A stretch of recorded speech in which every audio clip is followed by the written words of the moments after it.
নমস্কার, গল্প সমগ্র চ্যানেলে আজকে আপনাদের কাছে নিবেদন বরুণ দত্তের বুদ্ধিতে যার ব্যাখ্যা মেলে না।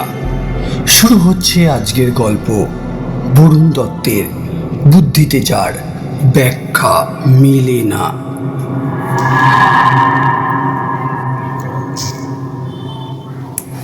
ব্যবসার খাতিরে শহরে নিজের বলে একটু আশ্রয় একান্তই নিজের প্রয়োজন ছিল বিমলেন্দুর।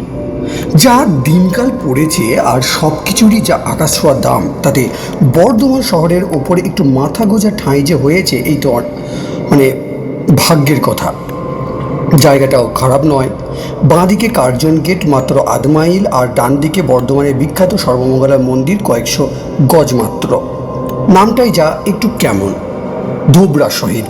তা হোক, নামে কি আর এসে যায়। প্রতিবেশীরা বেশ সহযোগী আর আন্তরিক।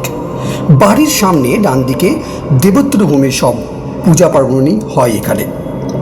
এই উপলক্ষেই প্রতিবেশীদের সঙ্গে চেনা জানা যাতায়াত বন্ধুত্ব গড়ে উঠেছে বিমলেন্দু পাতলিত ও তার স্ত্রী ভানুমতির।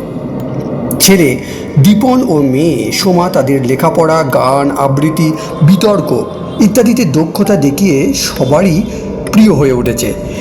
এক কথায় বলা যায়, নবাগত এই পরিবারটি এখন পাড়ার মধ্যমণি। সুতরাং পালিত পরিবারের সকলে মিলে দিন কয়েকের জন্য কোথাও বেড়াতে গেলেও বাড়ি পাহারার জন্য ভাবতে হয় না কিছুমাত্র। 5 জন এগিয়ে আসে। সেবার পুরী গেল এক সপ্তাহের জন্য এমন নিশ্চিন্তে। ভানুমতির ছোট বোনের বিয়েতেও গিয়েছিল একইভাবে। আবার বিমলেন্দুও একবার সৌমেন মুখুজ্জের বাড়ি পাহারা দিয়েছে প্রায় 20 দিন। তারা গিয়েছিলেন রাজস্থান ভ্রমণে। 25শে মার্চ ছেলে মেয়েকে নিয়ে ভানুমতি 2-3 দিনের জন্য গেছে দুর্গাপুরের ভাইদের বাড়িতে। বিমলেন্দুর যাওয়ার কথা ছিল, কিন্তু হঠাৎ কাজের চাপে একটু বেশি বেড়ে যাওয়ায় আর হয়ে উঠল না। ভানুমতি কিছু কিছু রান্নাবান্না করে রেখে গেছে ফ্রিজে।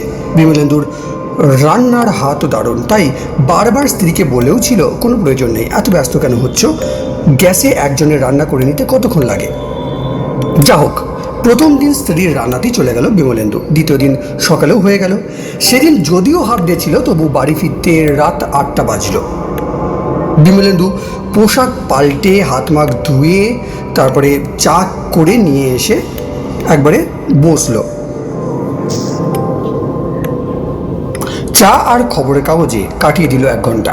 তারপর উঠে ভাত করে নিল, মাখন দিয়ে খেয়ে নেবে এসব ব্যবস্থা করে স্নান সেরে ফ্রেশ হয়ে বসলো টিভির সামনে। ছেলে মেয়ে বাড়িতে না থাকলে বড় খালি খালি লাগে বিমলেন্দুর। একসময় টিভি অফ করে উঠে পড়ল। খাওয়া দাওয়া সেরে নিয়ে বিছানায় শরীর বিছিয়ে দিল, আর সঙ্গে সঙ্গেই নিদ্রা দেবীর কোলে আশ্রয় লাভ। বরাবর এক ঘুমে রাত শেষ হয় বিমলেন্দুর, কিন্তু আজ মাঝরাতে ঘুম ভেঙে গেল কেমন একটা অস্বস্তিতে। পাশের পুরনো বাড়ির ততোধিক পুরনো দেওয়াল ঘড়িতে 2টো বাজল। শুক্লপক্ষের শেষ রাতের হালকা জ্যোৎস্না আসছে পশ্চিম দিকে জানলা দিয়ে। উত্তর দিকের বন্ধ জানলাটা হঠাৎ খুলে গেল সশব্দে। বিমলেন্দু ভাবল বিড়াল ঢুকেছে। তবু টর্চ জেলে দেখলো, কই কিছু না তো, হয়তো ঠিকভাবে বন্ধ করা হয়নি, তাই হাওয়ায় খুলে গেছে। বিছানা থেকে নেমে জানলাটা বন্ধ করে দিয়ে এসে শুয়ে পড়ল বিমলেন্দু। কিন্তু কয়েক মুহূর্ত পরেই জানলাটা ফের সশব্দে খুলে গেল। একজোড়া বিড়াল ঢুকলো ঘরে। বিমলেন্দু মনে মনে ভাবল, সময়ভাবে হয়নি, এবার বাড়িটাকে একটু সারাতে তাড়াতে আর রং করতে হবে। আর উঠল না সে জানলা বন্ধ করতে, কারণ এমনি কিছু বাইরে নেই, ওরা খাবে বা নষ্ট করবে। কতক্ষণ আর লেগেছে এই চিন্তাটুকু করতে, তারই মধ্যে দম বন্ধ হয়ে আসতে লাগলো বিমলেন্দুর। মনে হলো 1000 মণ ওজন যেন ওর শরীর ওপর কেউ চাপিয়ে দিয়েছে, সেই সঙ্গে কঠিন নির্মম হাতে কেউ যেন ওকে গলা টিপে ধরেছে। সেই অদৃশ্য শক্তি বা শত্রুর সঙ্গে প্রাণপণ বুঝতে লাগলো বিমলেন্দু। এমন সময় স্পষ্ট শুনতে পেল কে যেন আক্ষেপের গলায় বলছে, এ নয় রে, আমাদের তো যাই বিমলেন্দু পালকে, পালিত নয়। কথার সঙ্গে সঙ্গে বিমলেন্দুর শরীরের ওপর সেই 1000 মণ ওজনের চাপ, গলার কঠিন নিষ্পেষণ সবই যেন উবে গেল। তবু নড়তে চড়তে পারলো না, ঘেমে নিয়ে একসাথ। এভাবে কতক্ষণ কেটে গেছে খেয়াল নেই। একসময় টর্চটা জ্বালার মতো মন ও শরীরে জোর দিয়ে সেটা জেলে ঘরের চারদিকে ঘুরিয়ে ফিরিয়ে দেখলো, কোথাও কিচ্ছু নেই, শুধু উত্তরের জানলাটা খোলা। এতক্ষণ খাট থেকে নামলো, ভরসা করে দেখলো একখানা চটি উল্টে পড়ে আছে। মনে পড়ল, হ্যাঁ ঠিক এবার মনে পড়ল তার, চটিটা খোলার সময় পায়ে লেগে উল্টে গিয়েছিল। বাইরে এসে বাড়ির আলোগুলোকে একে একে জ্বেলে দিল। বাথরুম গিয়ে গাটা ধুয়ে এসে ঘামে ভেজা জামা কাপড় পাল্টালো বিমলেন্দু। রাত প্রায় 3টে বাজে। এই সামান্য সময়ের মধ্যে এত কিছু ঘটে গেল। বিমলেন্দু কোনোদিন ভীতু ছিল না।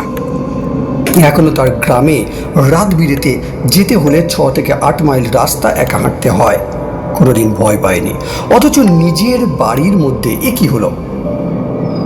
ঘুম একেবারে কেটে গেছে, কি করা যায় এখন? অথচ নিজের বাড়ির মধ্যে স্টিরিওতে রেকর্ড লাগিয়ে সোফায় বসে সাময়িক পত্রের পাতা উল্টাতে থাকলো। পড়া হচ্ছে না একটা লাইনও। সে না হোক বাকি রাতটুকু বিমলেন্দু এভাবে কাটিয়ে দিতে চায়।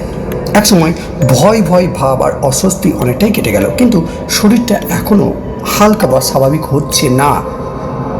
পরদিন সকালে প্রৌঢ় প্রতিবেশী মিত্র মশাই ঠাট্টা করে বিমলেন্দুকে বললেন, কি মশাই, একলা বাড়িতে ঘুম আসছিল না নাকি? না ভয় ঠয় লাগছিল যে সারা বাড়ির আলো জ্বেলে রেখেছিলেন? মিত্র মশাইয়ের রসিকতায় বিমলেন্দু কিছুটা অপ্রস্তুতের মতো হেসে প্রসঙ্গান্তরে যাবার জন্য বলল, বাজারে চললেন? সেরে আসুন, তারপর আমার এখানে আসবেন, একসঙ্গে চা খাবো, গল্প করব। ততক্ষণে আমি আমার এই দিককার কাজগুলো সেরে ফেলি। বেশ বেশ ভাই, আসবো। আমার হাতেও কোনো কাজ নেই। তা আপনার জন্য বাজার টাজার কিছু? না না না মিত্রদা, সবই আছে, প্লিজ বলটি। আপনার বৌমার সব কাণ্ড বুঝলেন কিনা? বাজার বাড়িতে নামিয়েই মিত্রমশাই এক ঠোঙা গরম জিলিপি নিয়ে এসে ঢুকলেন বিমলেন্দুর বাড়িতে। বিমলেন্দু নিয়ে এলো গরম সিঙ্গাড়া। ফ্রিজে মিষ্টি আছে, প্রয়োজন হলে চলে যাবে। ভালোই, চায়ের পরিমাণ প্রায় 3 গুণ হয়ে গেছে আন্দাজে। প্রাতরাশে বসলো মিত্রমশাই আর বিমলেন্দু। শেষ হলো আজকের প্রথম পর্ব। পরবর্তী পর্বের জন্য অতি অবশ্যই গল্পটির সঙ্গে জুড়ে থাকুন এবং চ্যানেলটিকে সাবস্ক্রাইব করবেন।